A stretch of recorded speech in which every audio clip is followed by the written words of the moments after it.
बहू के हाथ की जलन। प्रियंका को शादी करके 1 ही महीना हो चुका था। सारी रस्में खत्म हो गई थी। अब गृहस्थी संभालने की बारी थी और किचन भी। प्रियंका ने अपने मायके में ज़्यादा कुछ काम नहीं किया था, इसलिए वह रसोई घर का कोई भी काम इतने अच्छे से नहीं जानती थी। इस बात का उसकी सास को भी पता थी।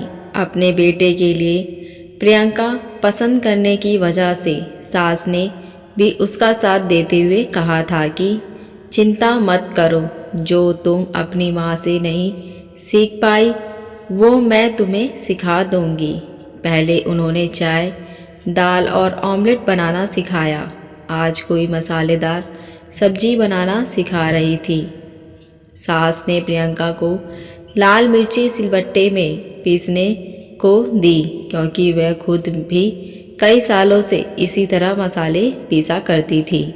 प्रियंका ने जैसे ही सिलबट्टे में लाल मिर्च पीसना शुरू किया था, उसके हाथ जलने लगे थे और मुंह पर पसीना आने की वजह से जब उसने मुंह को छुआ तो उसका मुंह भी जलने लगा था। वो जलन की वजह से हल्का सा सीख रही थी। तब सबका ध्यान उसकी तरफ गया। सास ने पूछा, पहले कभी मिर्च नहीं कूटी थी क्या? मिर्ची कूटते समय हमेशा दस्ताने पहन लेना चाहिए। नहीं मम्मी जी, माँ ने कभी मिर्च पीसने ही नहीं दी थी। ठीक है, कोई बात नहीं। अब अच्छे से हाथ और मुंह धो लो और थोड़ा घी लगा लो और साइड पर जाकर बैठ जाओ, थोड़ा आराम मिलेगा। आगे से ध्यान रखना कि हमेशा हाथ और मुंह ढककर ही मिर्च पीसना, सास ने प्रियंका से कहा। प्रियंका के हाथ अभी भी जल रहे थे, जो उसके चेहरे से साफ नजर आ रहा था। महेंद्र अपनी पत्नी की ऐसी हालत नहीं देख पा रहा था। अगले दिन महेंद्र एक मिक्सर खरीद लाया और माँ को देते हुए कहा कि माँ, यह कंपनी में गिफ्ट मिला है। चलो अच्छा ही हुआ, अब इसके कारण अब तुम्हारा हाथ भी नहीं जलेगा। महेंद्र तिरछी निगाह से अपनी पत्नी को देख रहा था। उसकी यह हरकत माँ ने भी देख ली। माँ बोली, अच्छा जी, अब समझ में आया। पत्नी को एक बार हाथ में क्या जलन हो गई। नया मिक्सर आ गया। अब मैं इतने सालों से नहीं बताती थी तो क्या मेरे हाथ नहीं चलते थे? पिताजी ने कहा, सिर्फ तुम्हारी बहू थोड़ी इस्तेमाल करेगी, इसका फ़ायदा तुम्हें भी होगा।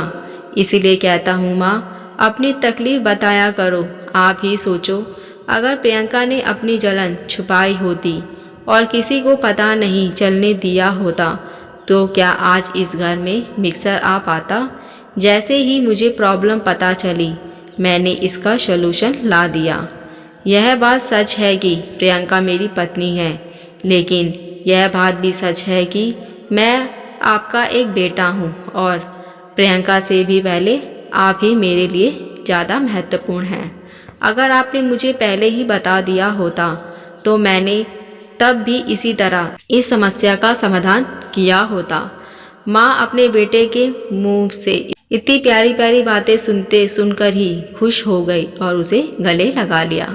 प्रियंका भी अपने पति और अपने पूरे परिवार और खुद के प्रति प्रेम देखकर अपने आप को भाग्यशाली समझने लगी और उसके चेहरे पर एक संतुष्ट की मुस्कान छा गई। ये छोटी सी कहानी आपको कैसी लगी मुझे कमेंट करके ज़रूर बताएं। अगर आप हमारे चैनल पर नए हैं तो मेरे चैनल को सब्सक्राइब, लाइक, शेयर ज़रूर करें। अब मिलते नई कहानी के साथ। देखने और सुनने के लिए धन्यवाद।